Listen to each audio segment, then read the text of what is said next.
Hello and welcome everyone, I'm Madals and today I've got game number 1 of a best of 1. I believe it was a ladder game, and it is a Zerg versus a Terran.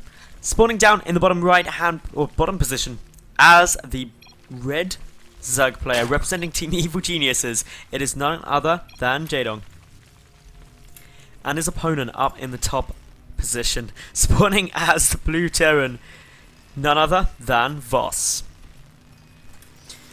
And Plantonics will forever make me chuckle, because as a caster, you get so ingrained in your head that things are like top left, top right, bottom left, bottom right, or whatever. But when you just have top or bottom, it confuses the hell out of you. It's just like in the top.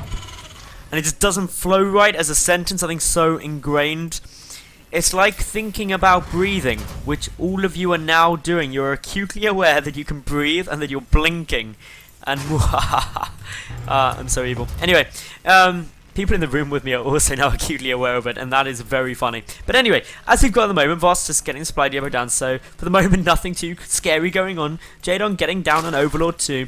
I'm not sure if this was part of Jaedong's like domination of America or not, but maybe Voss was the person who took him down. Voss is a high GM ranked player in NA, so he's definitely got the skills to potentially take down the evil genius.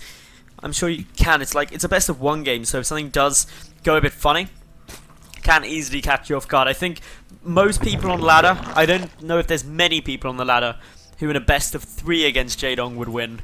I don't think there's many people in the world who would.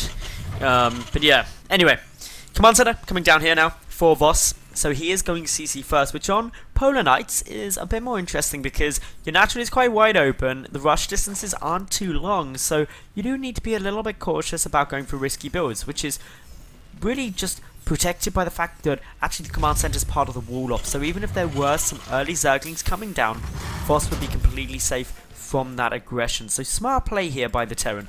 Now, while we wait for these two to ramp up, since they are going for pretty normal openings, quick reminder, and this will be the last reminder I do for one of my videos, let me know if you like this overlay or the standard Game Heart overlay in the comment section below, just so I can put the one that you like most. This is a bit simpler, a bit cleaner, a bit more flashy, but without as much information, so I'd just like to know your thoughts. But anyway, Overlord getting all of the information here at the moment for Jaedong, sees the command center, sees the barracks and the gas, so has a good little idea of what's going to be coming up. This gas is really the standard build you get after a CC first nowadays in TVZ.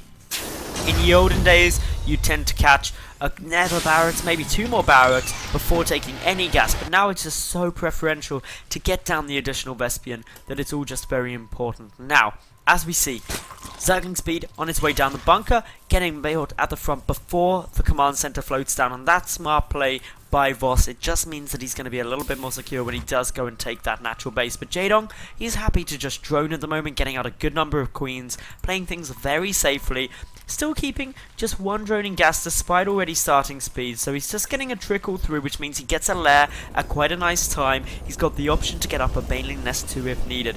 But over at Voss's side, with the factory on its way, he's likely going in to some form of Hellion play. We'll see the barracks move over and probably a reactor get started. That's the most likely thing, just so they can switch. And there we go, Voss is doing that at the moment.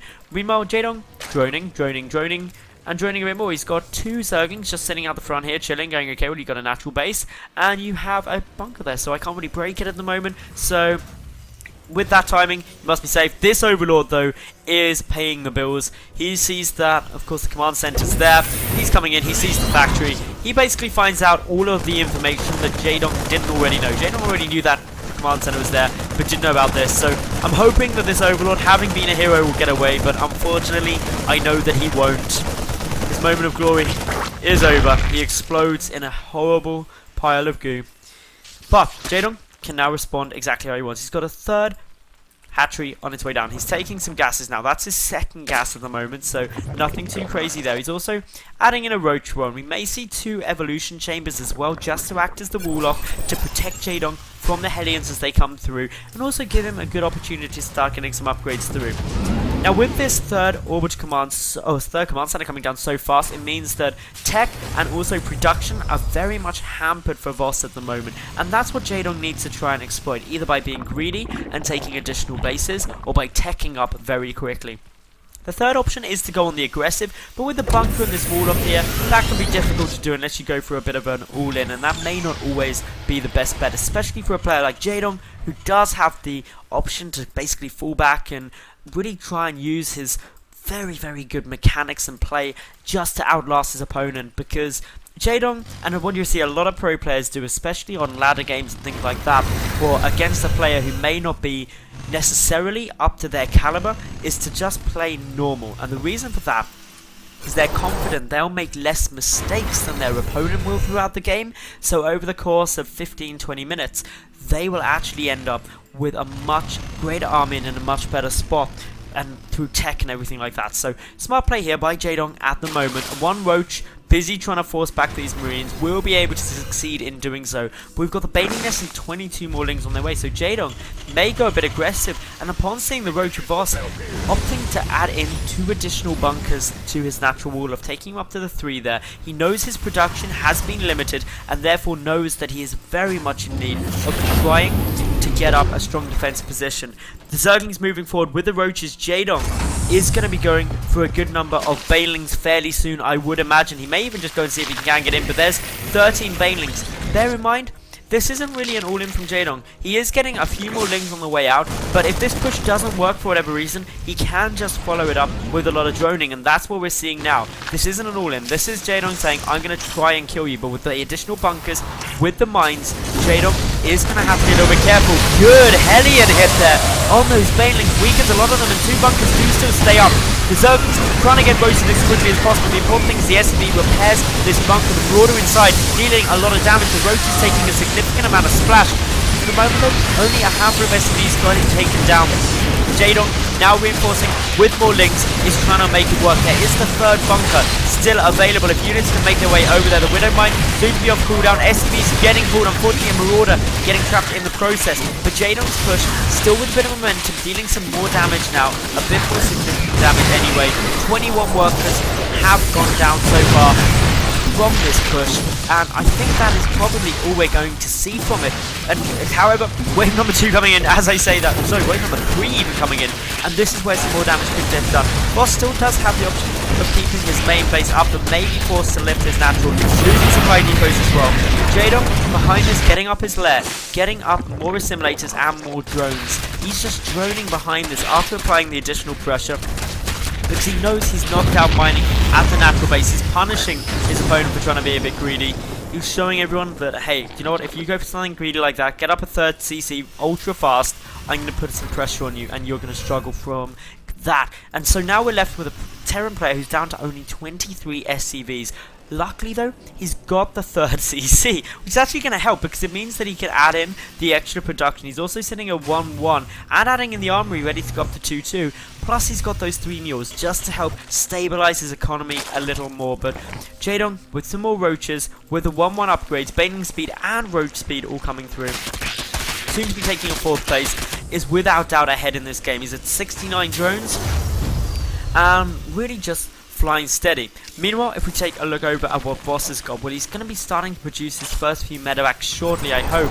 But he's just a bit starved of money. Once he can start getting some medevacs out, his inventory is going to be a little bit stronger. But by that point, Jaedong, if he wanted to, could seriously be looking at getting maxed out. He can just pump units now if he wanted up at the 69 drone mark. He can happily secure up his 3rd, but for the moment, just adding in more Roaches. Jaedong did get a little bit of a supply block there. It is getting alleviated now though, so that's all fine.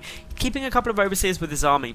What is quite interesting is that he's getting this Overlord speed upgrade a little bit later than some players do, but this is to just combat the medevacs. There's also no Spire for the moment yet by Jaedong, so he isn't going to be going for the standard Zergling Baneling Mutalisk for the moment, and instead just going to be relying on just good control not to get big Widow Mine hits. The Roaches going to be playing around at the front, just going to try and be a little bit more of a threat. 3rd Orbit Command getting down just in time before the creep spread started, but the Overlord still cooping it all up. Won't have any effect though. But now, Roaches starting to assemble by this watchtower here. 21 more Banelings morphing in, going around the other way, just in case the watchtower was held. With a macro hatchery up, still at 69 drones, and more Zerglings and Banelings coming through.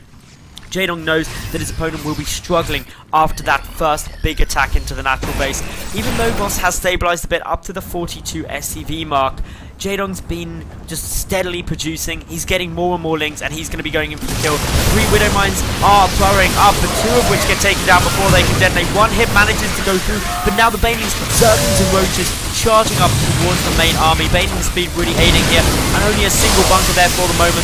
That is going to just melt to all of this DPS. Still so many Banelings charging around. The natural base about to take a huge amount of damage. So many SCVs get taken out. The main base is also getting slaughtered now. And with that, GG, well played is called Jaedong, showing that if you take risks versus him, he's gonna know, and he is going to try and punish it. So if you enjoyed that game, make sure that you liked the video, leave a cool comment, and of course subscribe, and I'll catch you all tomorrow with yet another new cast. Thanks for watching, and bye for now.